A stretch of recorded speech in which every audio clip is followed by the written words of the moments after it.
Perguntas e respostas de O Livro dos Espíritos. Livro 2º. Mundo Espírita ou dos Espíritos. Capítulo 6. Vida Espírita.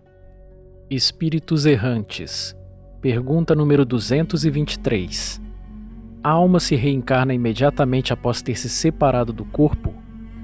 Algumas vezes reencarna imediatamente, porém, com mais frequência, depois de intervalos mais ou menos longos.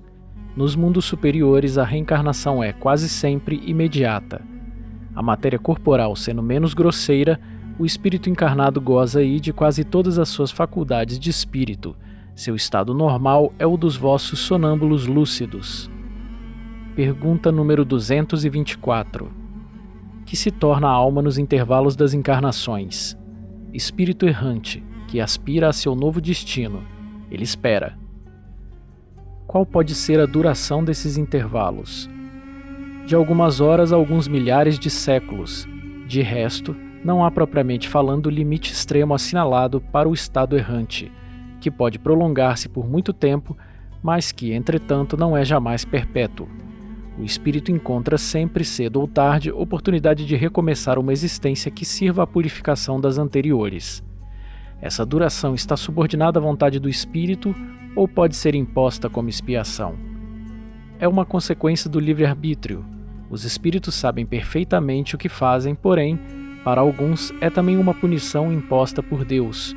Outros pedem para que ela seja prolongada a fim de continuarem estudos que não podem ser feitos com proveito senão no estado de espírito.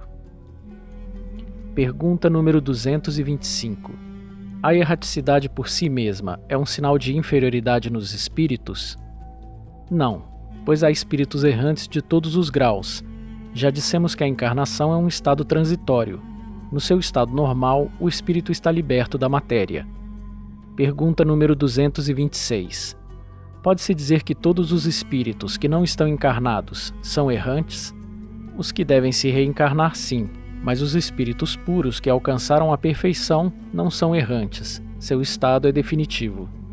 Com relação às qualidades íntimas, os espíritos são de diferentes ordens ou graus, que percorrem sucessivamente à medida que se depuram. Quanto ao estado, porém, podem ser encarnados, quer dizer, unidos ao corpo, errantes, isto é, livres do corpo material e esperando uma nova encarnação para se melhorarem, espíritos puros, perfeitos e não tendo mais necessidade de encarnação. Pergunta número 227. De que maneira os espíritos errantes se instruem? Sem dúvida, eles não o fazem do mesmo modo que nós. Estudam o seu passado e procuram os meios para se elevarem.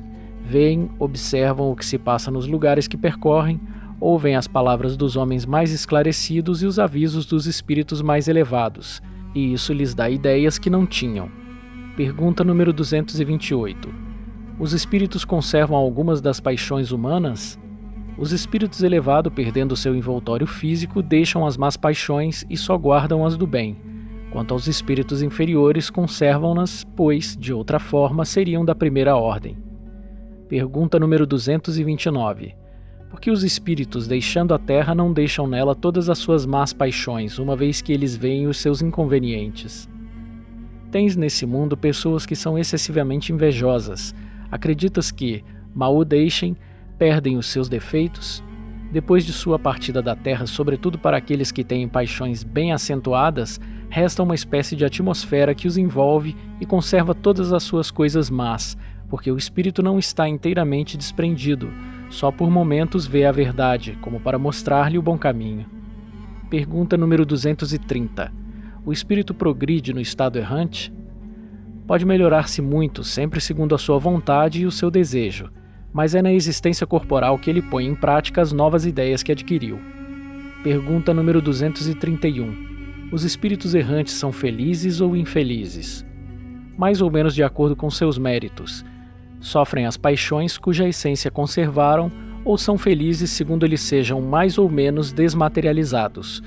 No estado errante, o espírito entrevê o que lhe falta para ser feliz e procura os meios para alcançar a felicidade, mas não lhe é sempre permitido reencarnar-se como seria do seu agrado, e isso então lhe é uma punição. Pergunta número 232. No estado errante, podem os espíritos ir para todos os mundos? Conforme quando o espírito deixa o corpo, ele não está, por isso, completamente liberto da matéria e pertence ainda ao mundo onde viveu ou um mundo do mesmo grau, a menos que, durante a sua vida, ele tenha se elevado e deve ser esse o seu objetivo, pois caso contrário, não se aperfeiçoará jamais. Ele pode, entretanto, ir a certos mundos superiores, mas nesse caso, aí é como um estranho. Não faz, por assim dizer, mais do que se entrever e é isso que lhe dá o desejo de se melhorar, para ser digno da felicidade que neles se desfruta e poder habitá-los mais tarde. Pergunta número 233. Os espíritos já purificados vão aos mundos inferiores?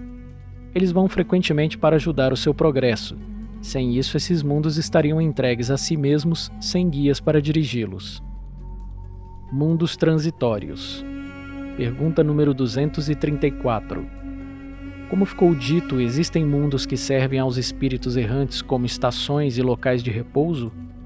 Sim, há mundos particularmente destinados aos seres errantes e nos quais podem habitar temporariamente. Espécies de acampamentos, de campos para se repousar de uma muito longa erraticidade, estado sempre um pouco penoso. São posições intermediárias entre os outros mundos, graduados de acordo com a natureza dos espíritos que podem alcançá-los e neles gozam de um bem-estar maior ou menor. Os espíritos que habitam esses mundos podem deixá-los à vontade? Sim, os espíritos que se acham nesses mundos podem deixá-los para irem aonde devem ir.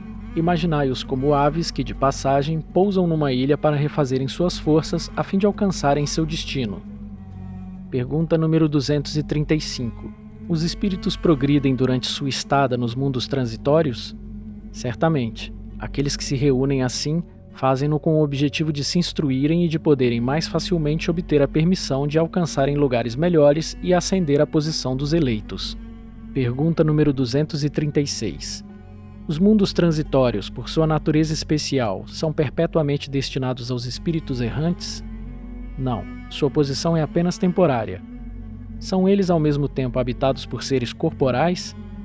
Não, sua superfície é estéril. Aqueles que os habitam não têm necessidade de nada. Essa esterilidade é permanente ou resulta da sua natureza especial?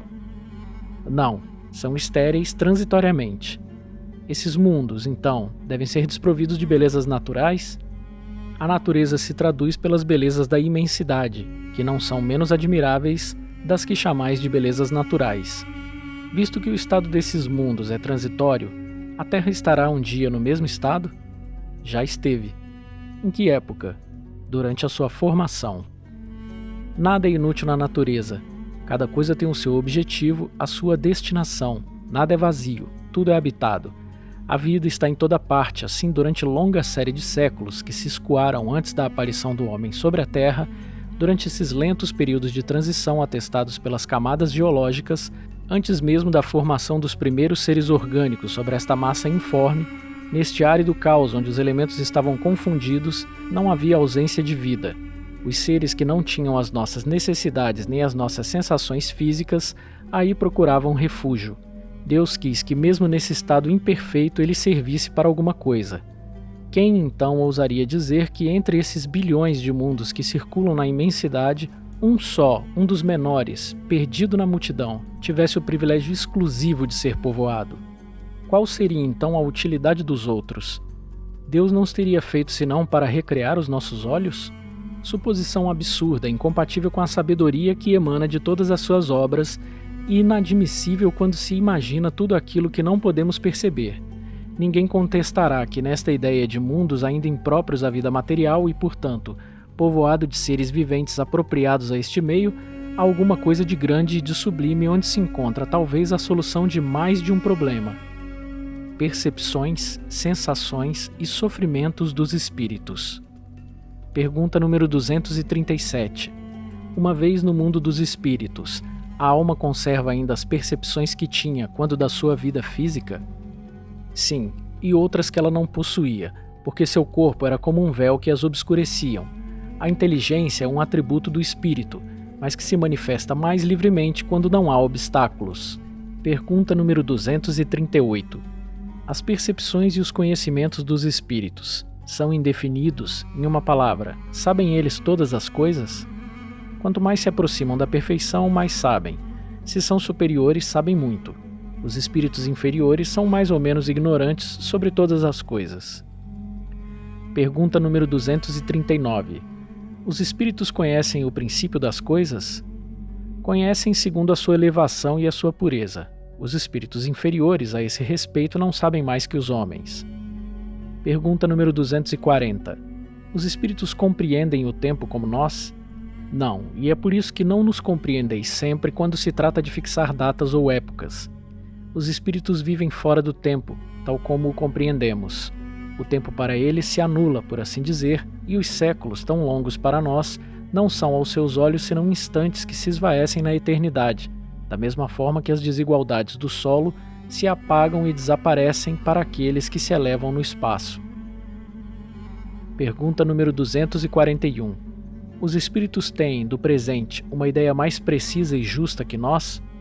Do mesmo modo que aquele que vê claramente as coisas tem uma ideia mais justa do que o cego. Os espíritos veem o que não vedes. Eles julgam, pois, de outro modo que vós, mas, ainda uma vez, isto depende da sua elevação. Pergunta número 242. Como é que os espíritos têm conhecimento do passado? Esse conhecimento lhes é limitado? O passado, quando nos ocupamos dele, é presente. Precisamente como te recordas de uma coisa que te impressionou durante o teu exílio. Entretanto, como não temos mais o véu material que obscurece a tua inteligência, lembramo-nos de coisas que se apagam para a tua memória. Mas os espíritos não conhecem tudo, a começar pela sua própria criação. Pergunta número 243. Os espíritos conhecem o futuro? Isto depende ainda de sua perfeição. Frequentemente eles apenas o entreveem, mas nem sempre têm a permissão de o revelar. Quando veem, parece-lhes presente.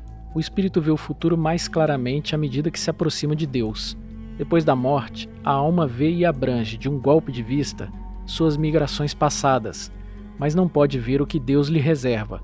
Para isso, é necessário que esteja integrada nele, depois de muitas existências. Os espíritos que alcançam a perfeição absoluta têm o conhecimento completo do futuro? Completo não é a palavra, porque só Deus é soberano, Senhor, e ninguém o pode igualar. Pergunta número 244. Os espíritos veem a Deus? Só os espíritos superiores o veem e o compreendem. Os espíritos inferiores o sentem e o adivinham. Quando um espírito inferior diz que Deus lhe proíbe ou lhe permite uma coisa, como sabe que a ordem vem de Deus? Ele não vê a Deus, mas sente a sua soberania. E quando uma coisa não deve ser feita ou uma palavra não deve ser dita, ele pressente como por uma intuição, uma advertência invisível que o proíbe de fazê-lo. Vós mesmos não tendes pressentimentos que são como uma advertência secreta de fazer ou não alguma coisa? Ocorre o mesmo para nós, somente que num grau superior, porque, como compreendes, sendo a essência dos espíritos mais sutil que a tua, elas podem melhor receber as advertências divinas. A ordem é transmitida diretamente por Deus ou por intermédio de outros espíritos. Ela não vem diretamente de Deus. Para comunicar-se com ele é preciso ser digno. Deus lhes transmite suas ordens pelos espíritos mais elevados em perfeição e instrução. Pergunta número 245. A visão dos espíritos é circunscrita como nos seres corpóreos? Não, ela reside neles. Pergunta número 246. Os espíritos têm necessidade da luz para ver? Veem por si mesmos, não têm necessidade da luz exterior. Para eles não há trevas, a não ser aquelas em que se encontram por expiação. Pergunta número 247.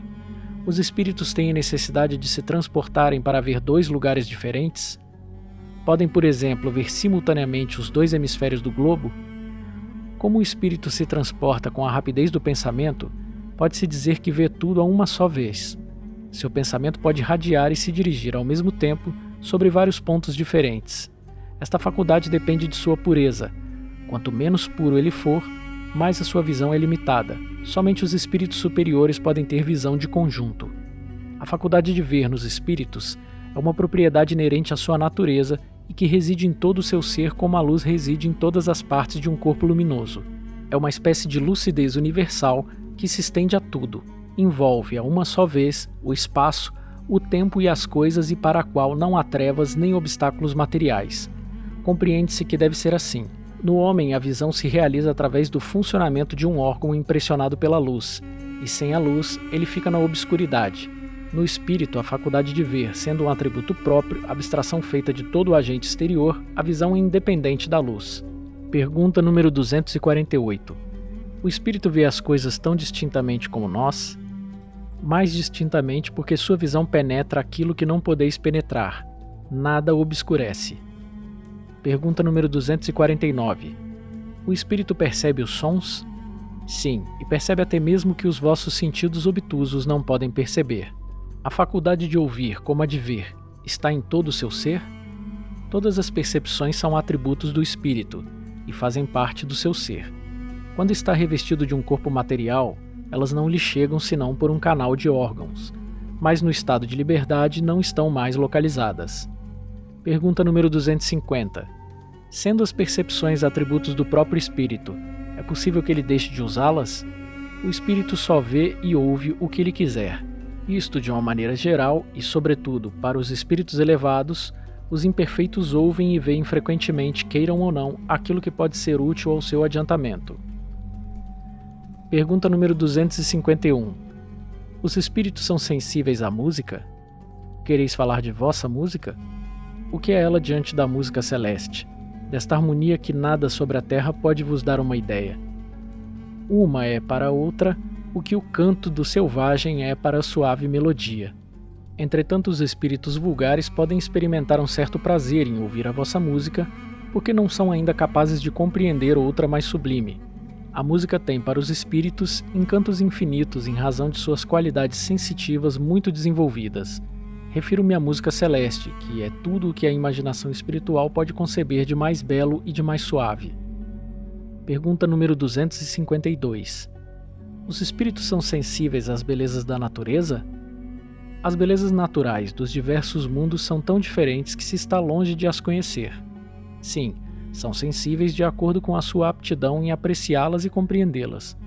Para os espíritos elevados, há belezas de conjunto diante das quais desaparecem, por assim dizer, as belezas dos detalhes.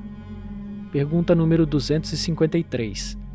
Os espíritos experimentam as nossas necessidades e os nossos sofrimentos físicos? Eles os conhecem, visto que os suportaram, mas não sentem materialmente como vós, porque são espíritos. Pergunta número 254. Os espíritos experimentam a fadiga e a necessidade de repouso? Não podem sentir a fadiga tal como a entendeis, e por conseguinte não têm necessidade de vosso repouso corporal, pois eles não têm órgãos cujas forças devam ser reparadas. O espírito repousa no sentido de que não tem uma atividade constante. Sua ação não é material, mas intelectual, e seu repouso, moral. Há momentos em que seu pensamento deixa de ser tão ativo e não se fixa sobre um objeto determinado. É um verdadeiro repouso, mas que não pode ser comparado ao repouso do corpo. A espécie de fadiga que os espíritos podem experimentar está em razão da sua inferioridade. Quanto mais sejam elevados, menos necessitam de repouso. Pergunta número 255. Quando um espírito diz que sofre, qual a natureza dos sofrimentos que experimenta? Angústias morais que o torturam mais dolorosamente que os sofrimentos físicos. Pergunta número 256. Por que então alguns espíritos se queixam de sofrer frio ou calor? Lembrança do que padeceram durante a vida, tão penosa algumas vezes como a realidade. Frequentemente é uma comparação que fazem para exprimirem melhor a sua situação. Quando se lembram do corpo, experimentam uma espécie de impressão, como quando se tira um capote e se crê ainda vesti-lo algum tempo depois. Ensaio teórico sobre a sensação nos espíritos. Pergunta número 257. O corpo é um instrumento da dor, e se não é a sua causa primeira, pelo menos é a causa imediata. A alma tem a percepção da dor, mas essa percepção é um efeito. A lembrança que dela conserva pode ser muito penosa, contudo, não pode ter a ação física. Com efeito, nem o frio nem o calor podem desorganizar os tecidos da alma, e esta não pode gelar-se nem queimar-se. Não vemos todos os dias a lembrança ou a apreensão de um mal físico produzir efeitos tão reais e ocasionar mesmo a morte?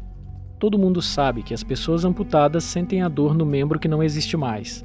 Seguramente não é nesse membro que está a sede ou o ponto de partida da dor. Apenas o cérebro conservou a impressão da dor.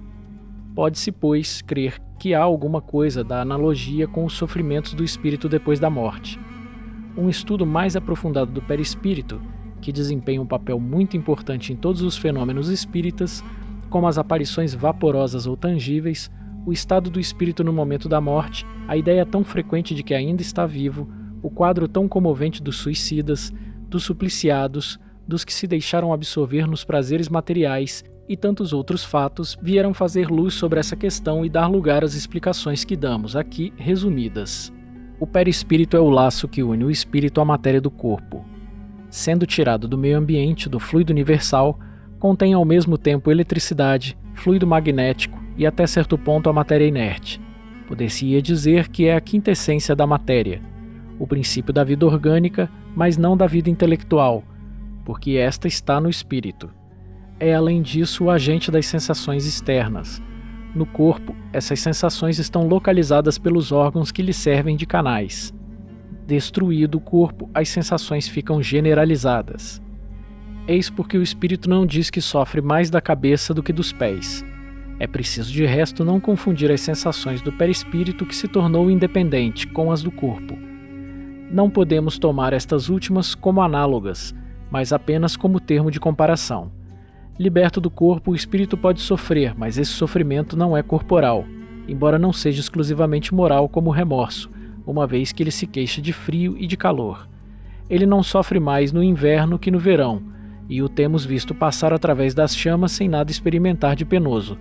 A temperatura não lhes causa, pois, nenhuma impressão. A dor que ele sente não é propriamente uma dor física, mas um vago sentimento íntimo que o próprio espírito nem sempre entende, precisamente porque a dor não está localizada e não é produzida por agentes externos. É mais uma lembrança que uma realidade, porém uma recordação também penosa. Há algumas vezes, entretanto, mais que uma lembrança, como iremos ver. A experiência nos ensina que no momento da morte, o perispírito se liberta mais ou menos lentamente do corpo.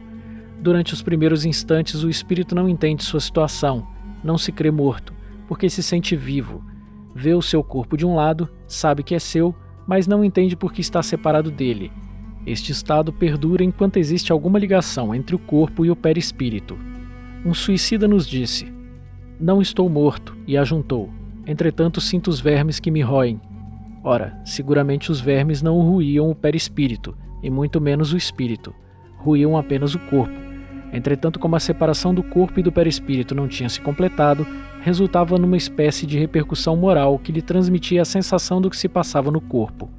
Repercussão pode não ser, talvez, a palavra certa, pois faria supor um efeito muito material.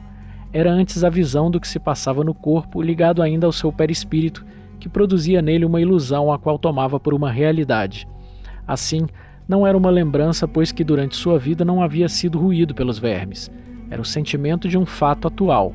Vê-se por aí as deduções que se podem tirar dos fatos quando são observados atentamente.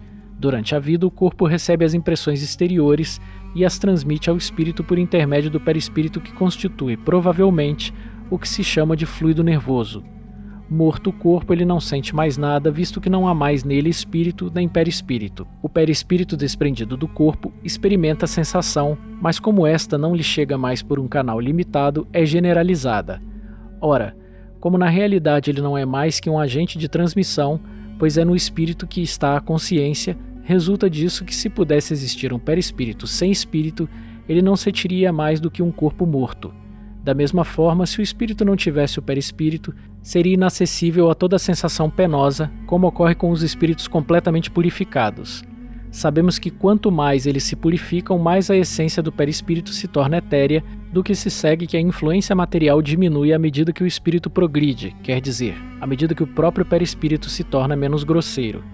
Mas, dir-se-á, as sensações agradáveis são transmitidas ao espírito pelo perispírito, da mesma forma que as sensações desagradáveis. Ora, se o espírito puro é inacessível a umas, deve ser igualmente a outras. Sim, sem dúvida, para aquelas que provêm unicamente da influência da matéria que conhecemos. O som dos nossos instrumentos, o perfume de nossas flores, nenhuma impressão lhe causam. Entretanto, ele experimenta sensações íntimas de um encanto indefinível que nem podemos imaginar, pois a esse respeito somos cegos de nascença em relação à luz. Sabemos que ela existe, mas por que meio? Aí se detém a nossa ciência. Sabemos que existe percepção, sensação, audição, visão, que essas faculdades são atributos de todo ser e não, como no homem, de uma parte do ser.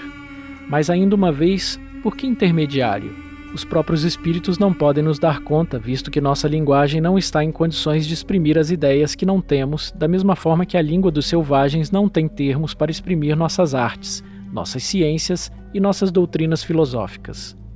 Dizendo que os espíritos são inacessíveis às impressões da nossa matéria, queremos falar dos espíritos muito elevados cujo envoltório etéreo não encontra analogia em nosso mundo.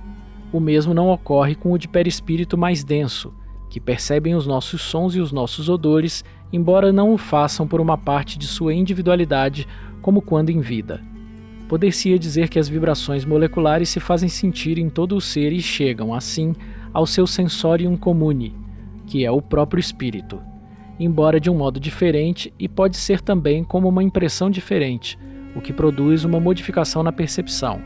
Eles ouvem o som da nossa voz, entretanto compreendem-nos sem o auxílio da palavra, apenas pela transmissão do pensamento. Isso vem em apoio ao que dissemos. Essa penetração é tanto mais fácil quanto mais o espírito está desmaterializado. Quanto à visão, ela independe da nossa luz. A faculdade de ver é um atributo essencial da nossa alma. Para ela não há obscuridade e se apresenta mais extensa, mais penetrante para os que estão mais purificados. A alma, o espírito, tem, pois, em si mesmo a faculdade de todas as percepções. Na vida corpórea, elas são limitadas pela grosseria de seus órgãos. Contudo, na vida extracorpórea, os são cada vez menos à medida que se torna menos compacto o envoltório semimaterial. Esse envoltório, tirado do meio ambiente, varia de acordo com a natureza dos mundos. Passando de um mundo a outro, os espíritos trocam de envoltório como trocamos de roupa ou passamos do inverno para o verão ou do polo para o equador. Os espíritos mais elevados, quando vêm nos visitar, revestem-se do perispírito terrestre, então suas percepções operam como nos espíritos vulgares. Mas todos inferiores, como superiores, não ouvem e não sentem mais do que aquilo que querem ouvir ou sentir. Sem possuírem órgãos sensitivos, podem tornar à vontade ativas ou nulas suas percepções. Só uma coisa são forçados a ouvir: os conselhos dos bons espíritos. A visão é sempre ativa, mas eles podem reciprocamente tornarem-se invisíveis uns aos outros. Segundo a categoria que ocupem, podem ocultar-se dos que lhes são inferiores, mas não o podem dos que lhes são superiores. Nos primeiros momentos que se seguem à morte, a visão do espírito é sempre perturbada e confusa, e se aclara à medida que se desprende e pode adquirir a mesma clareza que tinha durante a vida, independentemente da sua penetração através dos corpos que não são opacos. Quanto à sua extensão pelo espaço infinito, no futuro e no passado depende do grau da pureza e elevação do espírito. Toda esta teoria, dir-se-á, não é nada tranquilizadora. Pensávamos que, uma vez desembaraçados do nosso envoltório grosseiro, instrumento das nossas dores, não sofreríamos mais, e nos informais que ainda sofremos e, seja de uma maneira ou de outra, é sempre sofrer. Ah, sim, podemos ainda sofrer muito e por muito tempo, mas podemos também não mais sofrer, mesmo desde o instante em que deixamos a vida corpórea. Os sofrimentos deste mundo, algumas vezes, independem de nós, mas muitos são consequências da nossa vontade. Remontando à origem, ver-se-á que, em sua maior parte, resultam de causas que poderíamos evitar. Quantos males e enfermidades deve o homem aos seus excessos, à sua ambição, às suas paixões? O homem que tivesse vivido sempre sobriamente, sem abusar de nada, com simplicidade de gostos, modesto em seus desejos, se pouparia de muitas tribulações. Ocorre o mesmo com o espírito. Os sofrimentos que enfrenta são consequência da maneira que viveu sobre a terra. Sem dúvida não terá mais a gota e o reumatismo, mas terá outros sofrimentos que não são menores. Vimos que esses sofrimentos resultam dos laços que ainda existem entre o espírito e a matéria, e que quanto mais se liberta da influência da matéria, quanto mais se desmaterializa, sofre menos as sensações penosas. Ora, depende dele libertar-se dessa influência desde a vida atual. Tem o seu livre-arbítrio e, por conseguinte, a faculdade de escolher entre fazer e não fazer. Dome ele as suas paixões animais, não sinta ódio, nem inveja, nem ciúme, nem orgulho, não se deixe dominar pelo orgulho e purifique a sua alma pelos bons sentimentos, que faça o bem e dê às coisas deste mundo a importância que elas merecem. Então, mesmo estando encarnado, já estará depurado, liberto da matéria, e quando deixar seu corpo não mais lhe suportará a influência.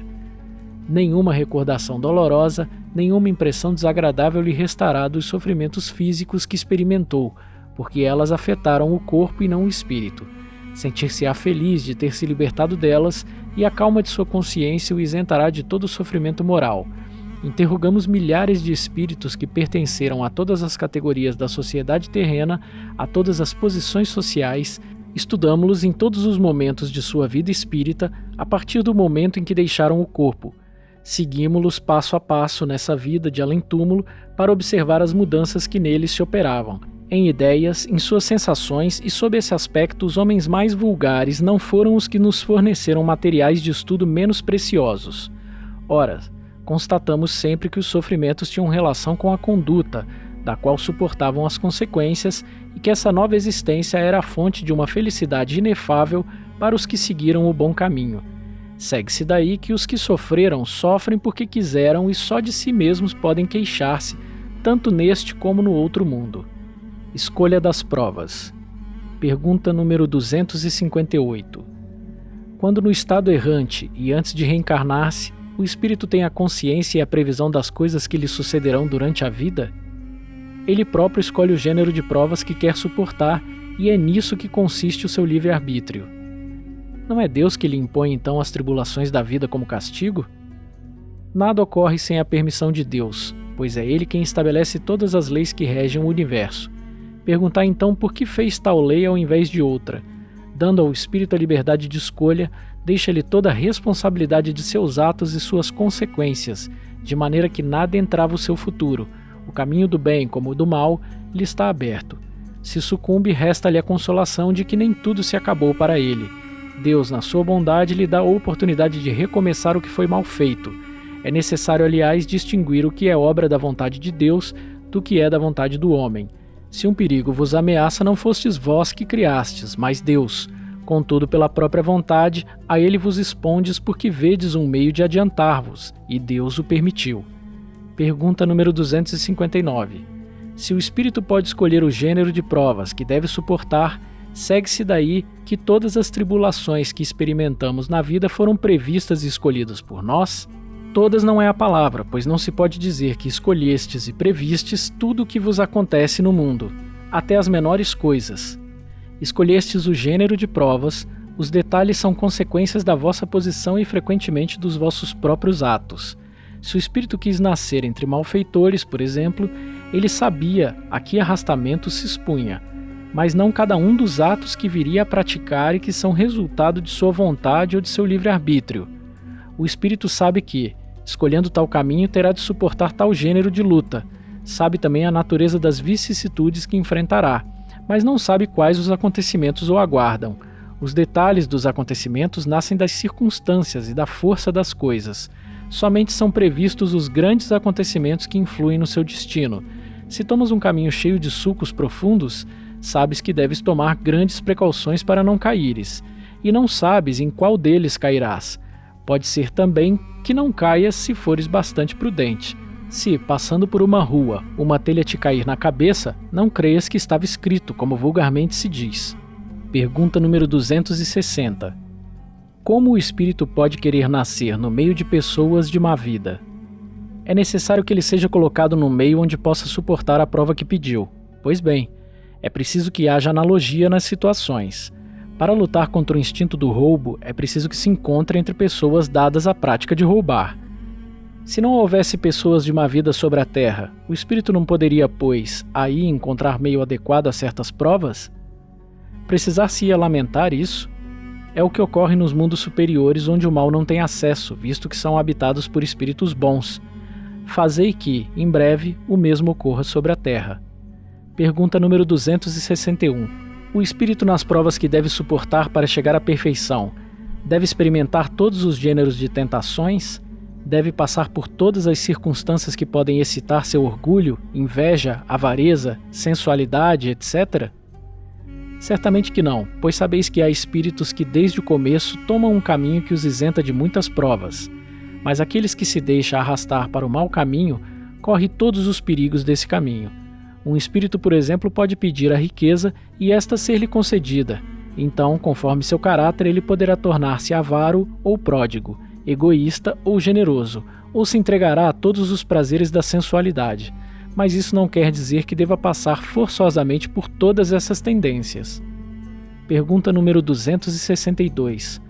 Como pode o espírito, que em sua origem é simples, ignorante e sem experiência, escolher uma existência com conhecimento de causa e ser responsável por essa escolha? Deus supre a sua inexperiência traçando-lhe o caminho que deve seguir, como fazes para uma criança desde o berço.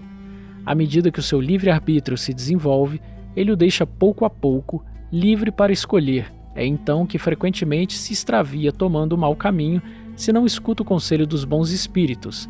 É o que podemos chamar a queda do homem.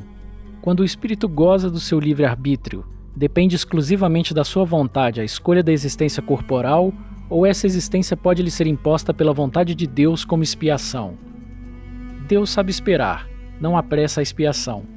Entretanto, Deus pode impor uma existência a um espírito quando este, por sua inferioridade ou sua má vontade, não está apto a compreender o que poderia ser-lhe mais salutar, e quando vê que essa existência pode servir à sua purificação e adiantamento, ao mesmo tempo que encontra nela uma expiação. Pergunta número 263. O espírito faz sua escolha imediatamente depois da morte? Não. Muitos acreditam na eternidade das penas e, como já se disse, é um castigo. Pergunta número 264. O que dirige o espírito na escolha das provas que quer suportar? Ele escolhe as que podem ser para ele uma expiação, segundo a natureza de suas faltas, e o faça avançar mais rapidamente. Alguns se impõem uma vida de misérias e privações para tentar suportá-la com coragem. Outros querem se experimentar nas tentações da fortuna e do poder, bem mais perigoso pelo abuso e mau uso que delas se pode fazer e pelas más paixões que desenvolvem. Outros, enfim, querem experimentar-se pelas lutas que devem sustentar ao contato do vício. Pergunta número 265. Se alguns espíritos escolhem o contato com o vício como prova, existem o que o escolhem por simpatia e por desejo de viver num meio do seu gosto ou para poderem se entregar materialmente aos seus pendores materiais? Há sem dúvida, mas apenas entre aqueles cujo senso moral está pouco desenvolvido. A prova vem deles mesmos e a suportarão por mais tempo. Cedo ou tarde compreenderão que a satisfação das paixões brutais tem, para eles, consequências deploráveis que suportarão durante um tempo que lhes parecerá eterno. Deus poderá deixá-los nesse estado até que compreendam suas faltas e peçam por si mesmos os meios de resgatá-las em provas vantajosas. Pergunta número 266.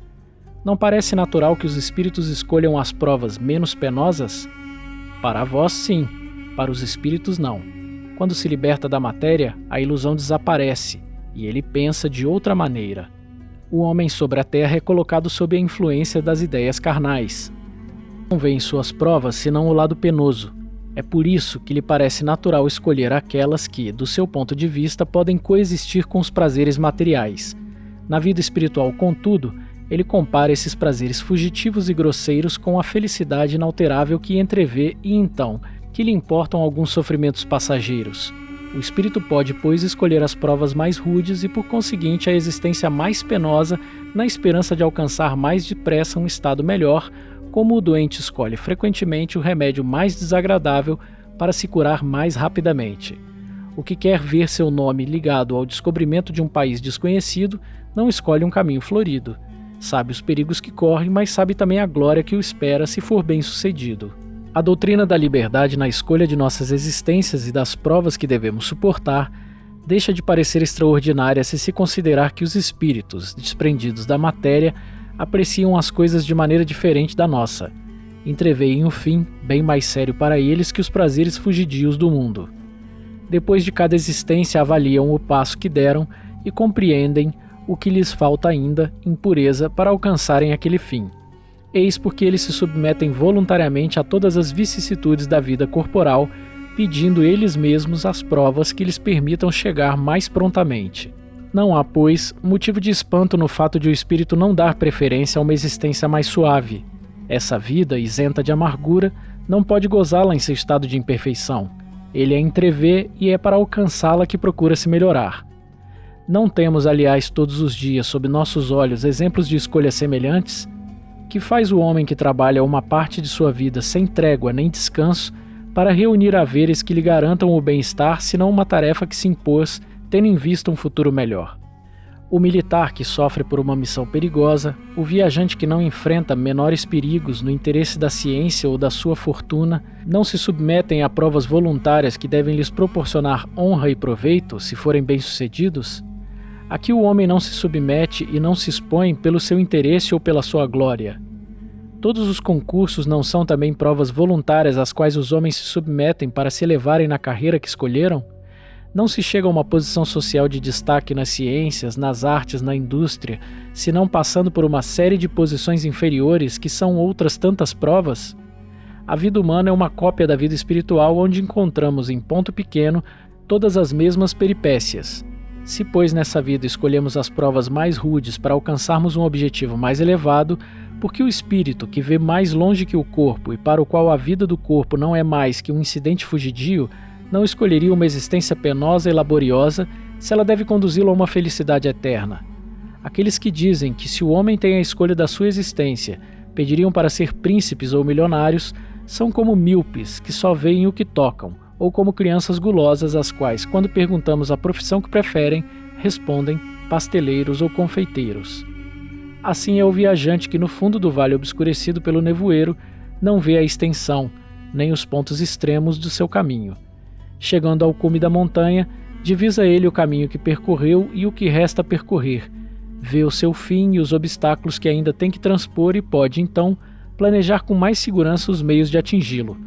O espírito encarnado está como viajor na base da montanha.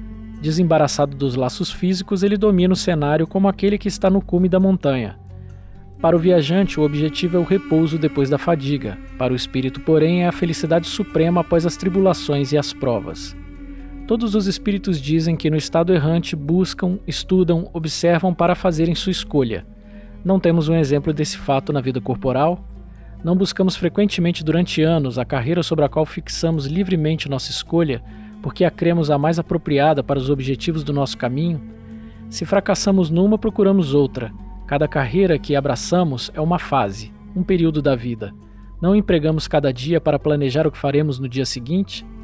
Ora, que são as diferentes existências corporais para o espírito senão fases, períodos e dias de sua vida espírita que é, como o sabemos, sua vida normal, uma vez que a vida corpórea não é mais que transitória e passageira. Pergunta número 267.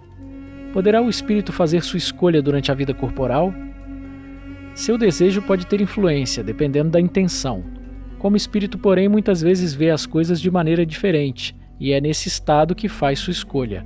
Mas ainda uma vez pode fazê-la na sua vida material, porque o espírito tem sempre momentos nos quais fica independente da matéria que habita. Muitas pessoas desejam grandezas e riquezas. Não é certamente como expiação, nem como prova? Sem dúvida, é a matéria que deseja essas grandezas para gozá-la. Como espírito, deseja-as para conhecer-lhes as vicissitudes. Pergunta número 268. Até alcançar o estado de pureza perfeita, o espírito tem constantemente provas a suportar? Sim, mas elas não são como as entendeis, pois chameis de provas as tribulações materiais.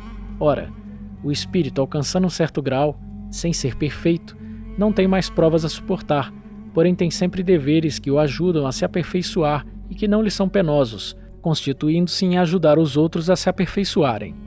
Pergunta número 269. O espírito pode enganar-se quanto à eficiência da prova que escolheu? Pode escolher uma que esteja acima de suas forças e então sucumbe. Pode também escolher uma que não lhe dê proveito algum, como ocorre se prefere um gênero de vida ociosa e inútil. Nesse caso, uma vez de volta ao mundo dos espíritos, ele percebe que nada ganhou e pede outra existência para reparar o tempo perdido. Pergunta número 270. A que se devem as vocações de algumas pessoas e sua vontade de seguir uma carreira de preferência a outra? Parece-me que vós mesmos podeis responder a essa questão. Não é a consequência de tudo o que dissemos sobre a escolha das provas e sobre o progresso realizado numa existência anterior? Pergunta número 271. No estado errante, o espírito, estudando diversas condições nas quais poderá progredir, como pensa realizar seu progresso, nascendo, por exemplo, entre canibais? Não são os espíritos já avançados que nascem entre os canibais, mas espíritos da natureza dos próprios canibais ou que lhes são inferiores. Sabemos que os nossos antropófagos não estão no último grau da escala evolutiva e que existem mundos onde o embrutecimento e a ferocidade não têm analogia sobre a Terra. Esses espíritos, portanto, são inferiores aos mais inferiores do nosso mundo e encarnar entre os nossos selvagens é para eles um progresso, da mesma forma que seria um progresso para os nossos antropófagos exercer entre nós uma profissão que não os obrigasse a derramar sangue. Se não veem mais alto é porque a inferioridade moral não lhes permite a compreensão de um progresso mais completo. O espírito não pode avançar senão gradualmente. Não pode transpor de um salto a distância que separa a barbárie da civilização, e é nesse fato que vemos uma das necessidades da reencarnação para que corresponda verdadeiramente à justiça de Deus. De outra forma, em que se tornariam esses milhões de seres que morrem cada dia no último estado de degradação se não tivessem os meios de alcançar a superioridade? Por que Deus os desertaria dos favores concedidos aos outros homens? Pergunta número 272. Os espíritos que procedem de um mundo inferior à Terra ou de um povo muito atrasado como os canibais, por exemplo, poderiam nascer entre os povos civilizados? Sim, há os que se desencaminham querendo subir muito mais alto, mas nesse caso eles ficam desajustados entre vós porque têm costumes e instintos que não se afinam com os vossos. Esses seres nos dão o triste espetáculo da ferocidade dentro da civilização. O retorno para junto dos canibais não será para eles uma queda, pois não farão mais que retornar ao seu lugar, talvez com maior proveito. Pergunta número 273. Um homem pertencente a uma raça civilizada, por expiação, poderia encarnar numa raça selvagem? Sim, mas isso depende do gênero da expiação. Um senhor que foi duro para com seus escravos poderá vir a ser escravo, a seu turno, e sofrer os maus tratos que fez suportar. Aquele que um dia comandou pode, numa nova existência, obedecer àqueles mesmos que se curvaram à sua vontade. É uma expiação se ele abusou do seu poder, e Deus a pode impor-lhe. Um bom espírito pode também, para ajudar-lhe o progresso, escolher uma existência influente entre esses povos, e então é uma missão. Relações de além-túmulo. Pergunta número 274. As diferentes ordens de espíritos estabelecem entre elas mesmas uma hierarquia de poder? Há entre elas subordinação e autoridade? Sim, e muito grande. Os espíritos têm uns sobre os outros uma autoridade relacionada com a sua superioridade, que exercem por uma ascendência moral irresistível. Os espíritos inferiores podem se subtrair à autoridade dos que lhes são superiores? Eu disse irresistível. Pergunta número 275. O poder e a consideração que um homem desfrutou sobre a terra lhe dão supremacia no mundo dos espíritos? Não, porque os pequenos serão elevados e os grandes rebaixados. Lê os Salmos. Como devemos entender essa elevação e esse rebaixamento? Não sabes que os espíritos pertencem a diferentes ordens segundo seus méritos? Pois bem, o maior da terra pode estar na última categoria entre os espíritos, ao passo que o seu servidor estará na primeira. Compreendes isto? Aquele que se humilhar será elevado, e quem se elevar será humilhado. Pergunta número 276. Aquele que foi grande na terra e se encontra inferiorizado entre os espíritos, experimenta com isso humilhação? Frequentemente muito grande, sobretudo se era orgulhoso e invejoso. Pergunta número 277. O soldado que, depois da batalha, reencontra seu general no mundo dos espíritos, reconhece-o ainda por seu superior? O título não é nada, a superioridade real é tudo. Pergunta número 278. Os espíritos nas diferentes ordens estão misturados? Sim e não, quer dizer, eles se veem, mas se distinguem uns dos outros. Eles se evitam ou se aproximam segundo a analogia ou a antipatia de seus sentimentos, como acontece entre vós. É todo um mundo do qual o vosso é o reflexo obscuro. Os espíritos da mesma categoria se reúnem por uma espécie de afinidade e formam grupos ou famílias de espíritos unidos pela simpatia e pelo objetivo que se propuseram. Os bons pelo desejo de fazer o bem, os maus pelo desejo de fazer o mal, pela vergonha de suas faltas e pela necessidade de se encontrarem entre os que se lhe assemelham. Tal uma grande cidade onde os homens de todas as categorias e de todas as condições se veem e se encontram sem se confundirem, onde as sociedades se formam pela analogia de gostos, onde o vício e a virtude convivem sem se falarem. Pergunta número 279. Todos os espíritos têm, reciprocamente, acesso uns entre os outros? Os bons vão por toda parte. e é preciso que seja assim para que possam exercer sua influência sobre os maus. Mas as regiões habitadas pelos bons estão interditadas aos espíritos imperfeitos, a fim de que estes não as perturbem com suas más paixões. Pergunta número 280. Qual a natureza das relações entre os bons e os maus espíritos? Os bons se empenham no combate das más inclinações dos outros, a fim de ajudá-las a subir. É uma missão. Pergunta número 281. Por que os espíritos inferiores se comprazem em levar-nos ao mal? Por inveja de não terem merecido estar entre os bons. Seu desejo é impedir, o quanto possam, os espíritos inexperientes de alcançarem o bem supremo. Querem que os outros experimentem aquilo que eles mesmos experimentam. Não vedes o mesmo entre vós? Pergunta número 282. Como os espíritos se comunicam entre si? Eles se veem e se compreendem, a palavra é material. É o reflexo do espírito. O fluido universal estabelece entre eles uma comunicação constante. É o veículo de transmissão do pensamento, como para vós o ar é o veículo do som, uma espécie de telégrafo universal que liga todos os mundos e permite aos espíritos se corresponderem de um mundo para outro. Pergunta número 283. Podem os espíritos reciprocamente dissimularem seus pensamentos? Podem se ocultar uns dos outros? Não.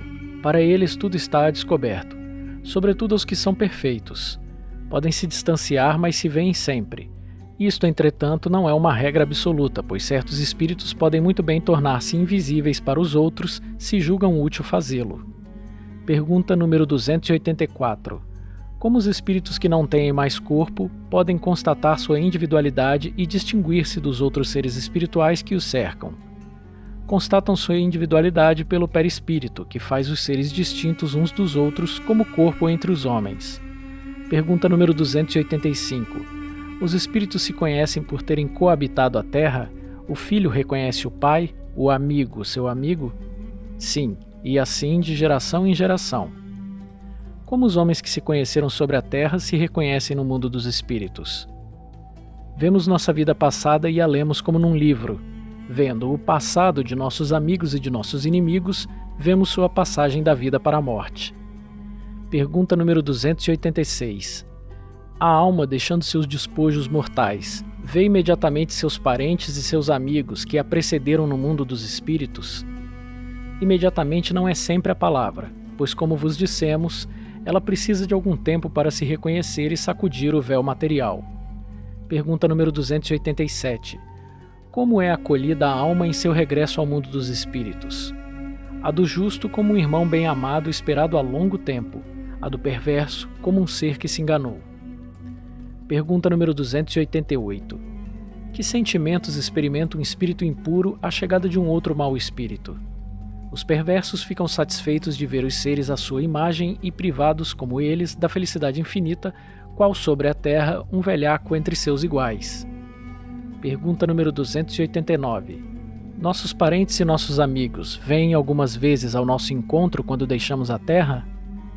Sim, vêm ao encontro da alma que estimam, felicitam-na como ao retorno de uma viagem, se ela escapou aos perigos do caminho e a ajudam a livrar-se dos laços corporais. É um privilégio para os bons espíritos quando aqueles que estimam vêm ao seu encontro, ao passo que aquele que está manchado fica no isolamento ou, a rodeá-lo, tem apenas os que lhes são semelhantes. É uma punição. Pergunta número 290. Os parentes e os amigos se reúnem sempre depois da morte? Isso depende de sua elevação e do caminho que seguem para seu progresso. Se um deles está mais avançado e caminha mais depressa que outro, não poderão ficar juntos. Poderão ver-se algumas vezes, mas não estarão reunidos para sempre, senão quando puderem marchar lado a lado ou quando tiverem alcançado a igualdade na perfeição. Assim, a privação de ver seus parentes e seus amigos é, algumas vezes, uma punição. Relações simpáticas e antipáticas dos espíritos, metades eternas. Pergunta número 291.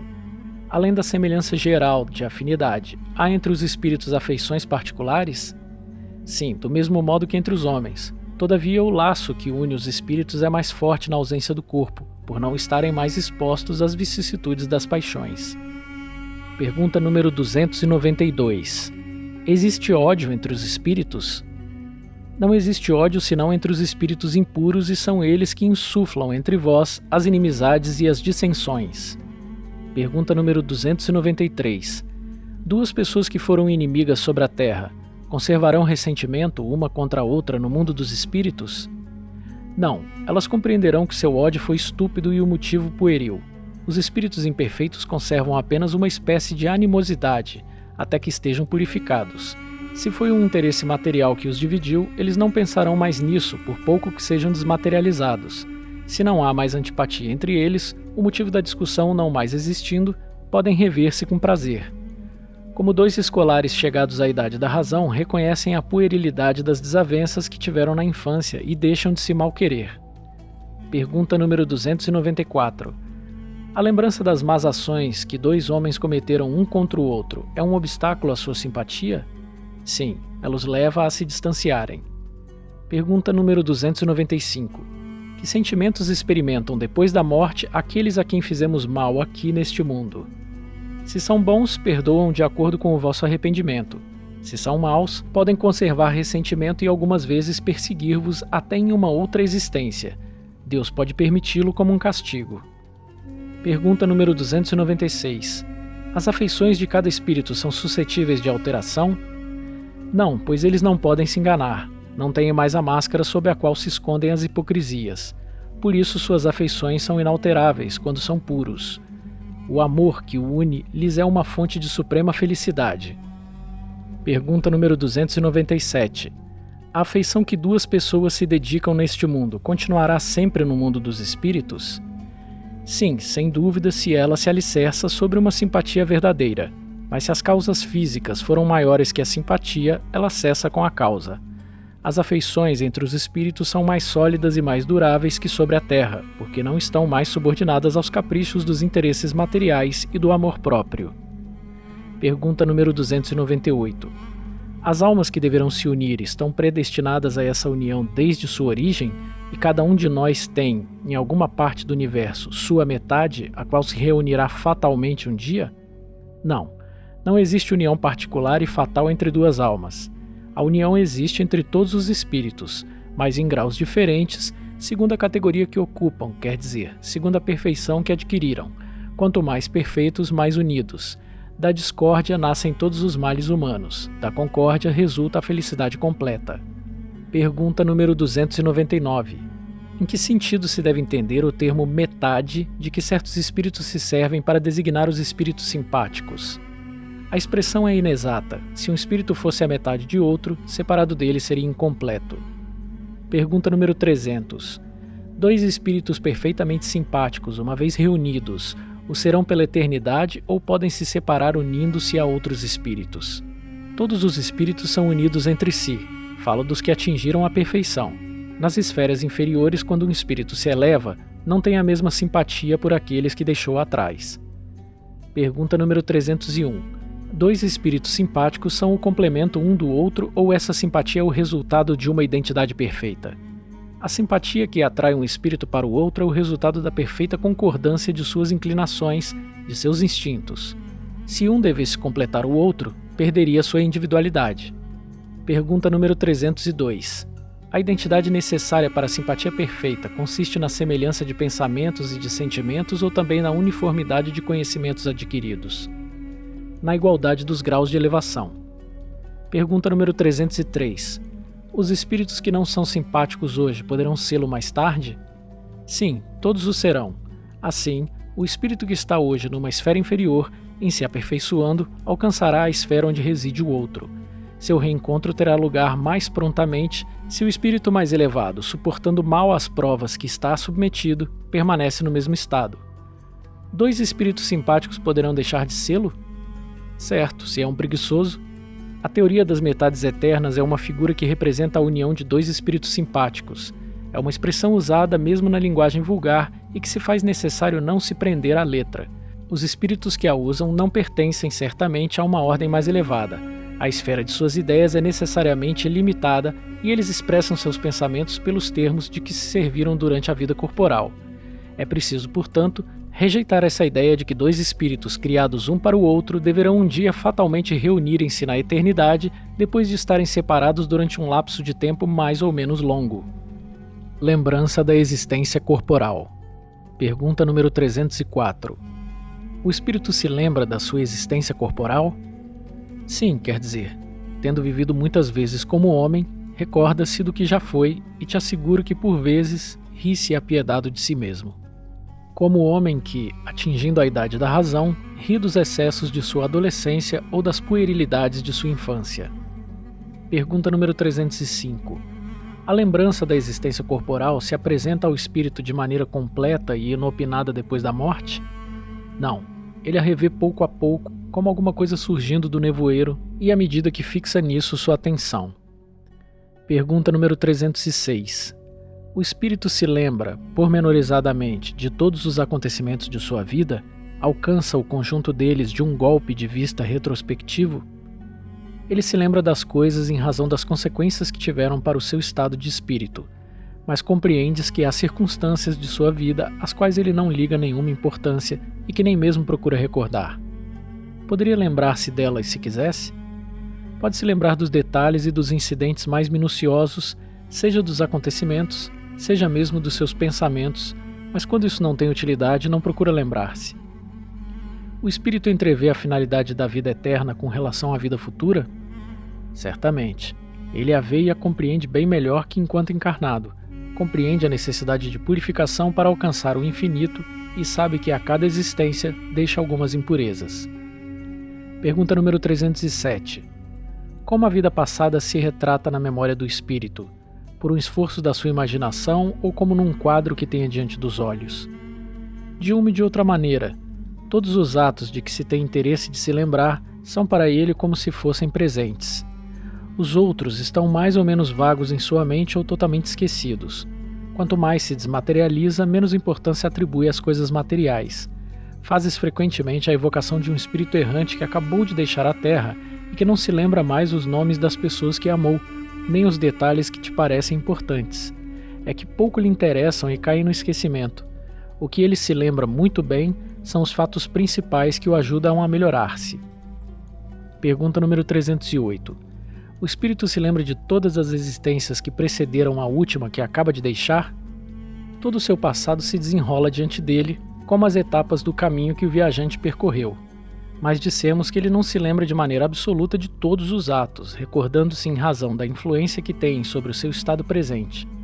Quanto às primeiras existências, as que podemos considerar a infância do espírito, perdem-se no vago e desaparecem na noite do esquecimento. Pergunta número 309. De que maneira o espírito considera o corpo que acaba de deixar? Como uma veste incômoda que o molestava e da qual se sente feliz por estar livre.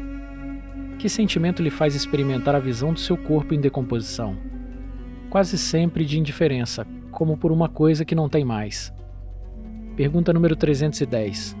Ao cabo de um certo lapso de tempo, o espírito reconhece os ossos ou outros objetos que lhe tenham pertencido? Algumas vezes. Isso depende do ponto de vista mais ou menos elevado sob o qual considera as coisas terrenas. Pergunta número 311. O respeito que se tem às coisas materiais deixadas pelo espírito atrai a sua atenção sobre esses mesmos objetos e ele vê esse respeito com prazer? O espírito é sempre feliz por ser lembrado.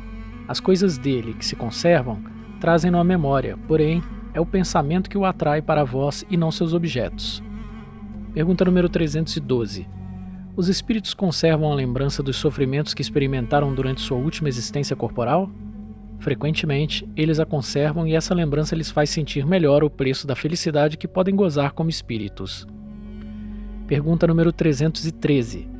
O homem que foi feliz neste mundo lamenta seus prazeres quando deixa a Terra? Somente os espíritos inferiores podem lamentar as alegrias que se harmonizam com a sua imperfeição e que espiam pelos seus sofrimentos. Para os espíritos elevados, a felicidade eterna é 1000 vezes preferível aos prazeres efêmeros da terra. Tal o homem adulto que despreza aquilo que fez, as delícias da sua infância. Pergunta número 314. Aquele que começou grandes trabalhos com fim útil e que os vê interrompidos pela morte, lamenta, no outro mundo, tê-los deixado inacabados? Não, porque vê que outros estão destinados a terminá-los. Ao contrário, procura influenciar outros espíritos humanos a continuá-los. Seu objetivo sobre a Terra foi o bem da humanidade. Esse objetivo é o mesmo no mundo dos espíritos. Pergunta número 315. Aquele que deixou trabalhos de arte e de literatura, conserva pelas suas obras o amor que tinha quando vivo? Segundo sua elevação, ele os julga sob outro ponto de vista e, frequentemente, condena aquilo que mais admirava. Pergunta número 316. O espírito se interessa ainda pelos trabalhos que se executam sobre a Terra pelo progresso das artes e das ciências? Isso depende de sua elevação ou da missão que pôde ter que desempenhar. O que vos parece magnífico frequentemente é bem pouca coisa para certos espíritos. Admiram-na como o sábio admira a obra de um escolar. Eles examinam o que pode provar a elevação dos espíritos encarnados e seus progressos. Pergunta número 317. Os espíritos depois da morte conservam o amor à pátria? É sempre o mesmo princípio. Para os espíritos elevados, a pátria é o universo. Sobre a Terra, ela está onde possuem mais pessoas simpáticas. A situação dos espíritos e sua maneira de ver as coisas variam ao infinito em razão do grau do seu desenvolvimento moral e intelectual. Os espíritos de uma ordem elevada não fazem sobre a Terra, geralmente, senão paradas de curta duração. Tudo o que aí se faz é tão mesquinho em comparação com as grandezas do infinito, as coisas às quais os homens ligam a maior importância são tão pueris aos seus olhos, que eles aí encontram poucos atrativos, a menos que sejam chamados com o objetivo de concorrer para o progresso da humanidade. Os espíritos de uma ordem mediana aí estacionam mais frequentemente, se bem que considerem as coisas de um ponto de vista mais elevado do que quando em vida. Os espíritos vulgares aí são, de certo modo, sedentários e constituem a massa da população ambiente do mundo invisível. Conservam com pouca diferença as mesmas ideias, os mesmos gostos e as mesmas inclinações que tinham quando no corpo físico. Intrometem-se nas nossas reuniões, nas nossas ocupações, nas nossas recreações, nas quais tomam parte mais ou menos ativa, conforme seus caracteres. Não podendo satisfazer suas paixões, gozam com os que elas se abandonam e os excitam. Entre eles, existem alguns mais sérios que veem e observam para se instruírem e se aperfeiçoarem. Pergunta número 318. As ideias dos espíritos se modificam no estado de desencarnados? Muito. Elas sofrem modificações muito grandes à medida que o espírito se desmaterializa. Ele pode, algumas vezes, ficar muito tempo com as mesmas ideias, mas pouco a pouco a influência da matéria diminui e vê as coisas mais claramente. É então que procura os meios de se tornar melhor. Pergunta número 319. Uma vez que o espírito já viveu a vida espírita antes da encarnação, de onde se origina seu espanto ao reentrar no mundo dos espíritos? Isso não é mais que o efeito de um primeiro momento e da perturbação que segue ao despertar. Mais tarde, ele se reconhece perfeitamente à medida que lhe volta a lembrança do passado e se apaga a impressão da vida terrestre. Comemoração dos mortos, funerais. Pergunta número 320. Os espíritos ficam sensibilizados ao lembrarem-se deles os que amaram sobre a terra? Às vezes mais do que podeis crer. Se são felizes, essa lembrança lhe aumenta a felicidade. Se são infelizes, são para eles um alívio. Pergunta número 321. O dia de comemoração dos mortos tem alguma coisa de mais solene para os espíritos? Eles se preparam para vir visitar os que irão orar sobre seus despojos? Os espíritos atendem ao apelo do pensamento, nesse dia como nos outros dias. Esse dia é para eles um dia de encontro junto às suas sepulturas?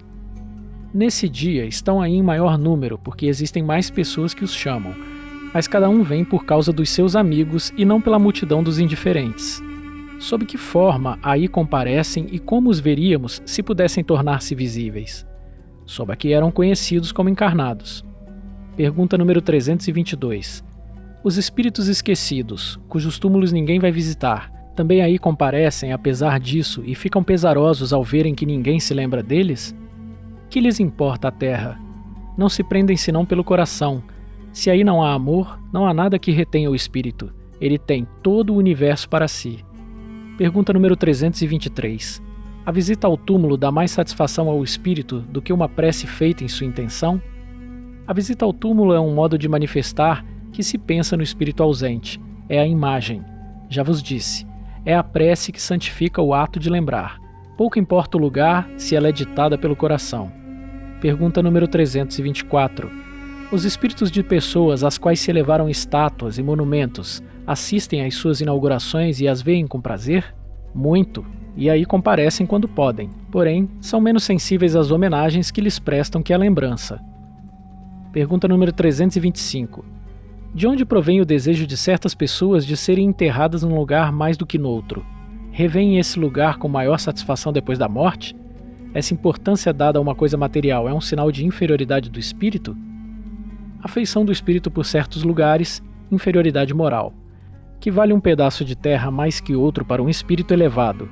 Não sabe ele que a sua alma se reunirá aos que ama, mesmo quando os ossos estejam separados? A reunião dos despojos mortais de todos os membros de uma mesma família deve ser considerada como uma coisa fútil? Não, é um costume piedoso e um testemunho de simpatia pelos entes amados. Se essa reunião pouco importa aos espíritos, ela é útil aos homens. As lembranças são mais concentradas. Pergunta número 326. A alma, voltando à vida espiritual, fica sensibilizada com as homenagens prestadas aos seus despojos mortais? Quando o espírito alcançou um certo grau de perfeição, não tem mais vaidade terrena e compreende a futilidade de todas essas coisas. Ficai sabendo, há espíritos que, nos primeiros momentos de sua morte material, sentem um grande prazer com as homenagens que lhes prestam ou um desgosto com o abandono dos seus despojos, porque conservam ainda alguns preconceitos desse mundo. Pergunta número 327. O espírito assiste a seu enterro? Muito frequentemente assiste, mas algumas vezes não compreende o que se passa se está ainda perturbado. Ele se lisonjeia com a concorrência de assistentes ao seu enterro? Mais ou menos, de acordo com o sentimento que os anima. Pergunta número 328. O espírito daquele que acaba de morrer assiste à reunião dos seus herdeiros? Quase sempre. Deus o permite para sua própria instrução e o castigo dos culpados. É então que ele julga o valor das manifestações que lhe fazem. Para ele todos os sentimentos estão a descoberto e a decepção que experimenta, vendo a cobiça dos que partilham seus despojos, esclarece-o sobre os seus sentimentos, mas sua vez virá. Pergunta número 329. O respeito instintivo que o homem, em todos os tempos e entre todos os povos, testemunha pelos mortos, é um efeito da intuição de que tem uma existência futura? É a consequência natural dessa intuição. Sem ela, esse respeito não teria sentido.